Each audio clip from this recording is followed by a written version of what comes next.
夏天到了，又到了1年1度的多肉渡劫时刻。当气温高达30°C以上时，多肉们就会进入休眠状态。这个时候，肉们相对脆弱，黑腐化水的几率也急剧飙升。可是，一看到样子可爱、状态好的多肉，有很多肉友们还是按捺不住想要剁手的心，想要买。那夏天到底能不能买多肉呢？大家好，这里是花花世界的频道。答案当然是可以。不过，夏天对于多肉来说，还是相对比较特殊的一个时期。肉主子们在剁手的时候，要多注意这几点哦。1. 考虑所在地的气候特点。多肉植物属于地域性较强的植物，不然也就不会有开挂区、包邮区、地域区这些说法了。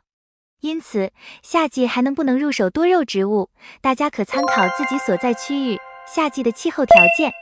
如果位于云南、山东半岛、辽东半岛等这些空气干燥、紫外线强度大、通风良好的开挂区，以及华北和西北这些并非高湿的友好区，夏季仍然是可以购买多肉植物的。而处于南方高温高湿、夏季雨季明显的地方，最好避免夏季购买。2. 选择合适的多肉来买。其实，在夏天买多肉是比较划算的，它的价格会比平时便宜，因为夏季是多肉大棚的清仓季，特别是一些临近休眠期、不易度夏的品种，价格往往属于超低价。而为了促销或获得好评，商家往往会随单附赠一些价格便宜的品种，因此夏季买多肉，实则属于捡漏。但是，夏季的温度比较高，尤其温度超过35度以后，很多多肉就会出现生长缓慢的情况，而有的多肉就会出现停止生长、严重休眠的状态。因此，夏季我们买多肉的时候，就需要进行选择性的购买。可以选择夏季生长速度较慢的多肉来买，而不是选择购买夏季停止生长、深度休眠的多肉。因为我们买来多肉以后，还需要经过浮盆，或者是适应一下环境。如果肉不容易浮盆，或者是无法适应环境，就有可能直接挂掉。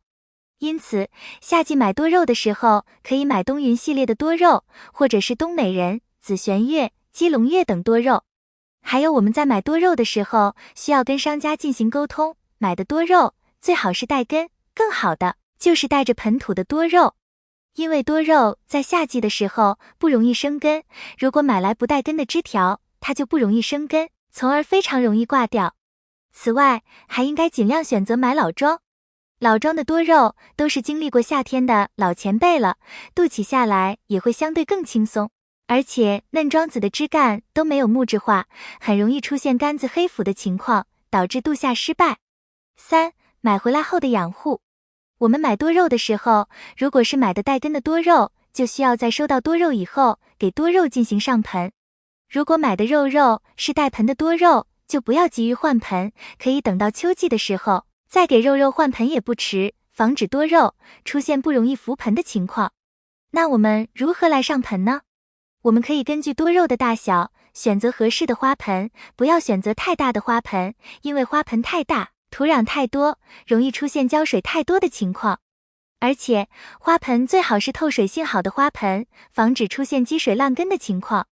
上盆使用的土壤可以加大颗粒土的比重，更有利于盆土积水排出。大一些的多肉苗，选择的颗粒物可以大一些，小一些的就反过来。然后再加入土、药肥等，喷一些水，需要边喷水边搅拌，以手抓不成团为好。用手把多肉的干枯的根剪掉，然后就可以直接栽种在花盆中。注意不要过多的修根，防止多肉不容易生根浮盆。等多肉长大一些，我们可以在秋季或者是来年春季再换盆修根不迟。上盆好的多肉，我们可以放在阴凉通风的地方，一定不要放在阳光强烈的地方，否则多肉直接就会挂掉。还有放好后的多肉，不要经常的挪动，这样有利于多肉根部稳定，容易浮盆。如果是买来带盆土的多肉，也需要放在阴凉通风的地方缓苗，因为我们买多肉的时候，多半都是从花卉市场或者是从网上购买的，这些多肉通常都是在阴凉通风的地方放置的，如果直接拿到阳光下暴晒，就容易出现晒伤的情况，甚至是容易出现死亡的情况。等多肉缓苗以后，可以在早上或者是傍晚逐渐的接受阳光的照射。而且由于我们使用炒土上盆，所以不需要给多肉喷水或者是浇水。等土壤干燥以后，再用喷壶喷一些水，但是不要喷水太多，因为这时的多肉根还没有开始生长，所以无法正常的吸收水分。我们可以等到多肉缓苗一段时间后，有新的叶片长出，这就说明多肉已经覆盆，能够适应新的环境了，之后我们就可以正常的养护。但是夏季高温的时候，我们还是需要做好遮阴、通风等度夏的工作。总结，夏季买多肉对养护经验以及养护环境是莫大的考验，相比于春秋两季，夏季不太容易覆盆。如果遭遇高温天气，多肉植物在物流途中有可能会闷坏。虽然价格便宜，但是状态很难保障，因为需要遮阳，防止晒伤的原因，褪色和土长是在所难免的。所以我们在买回来的时候要做好心理准备，降低它在你心中的期望值，才能收获意外的惊喜。另外就是要买度夏障碍小的品种。今天要分享的内容到这里就结束了。分享的内容如果有错误和疏漏，还请批评指摘。你会在夏天买多肉吗？你还有哪些买多肉的好经验？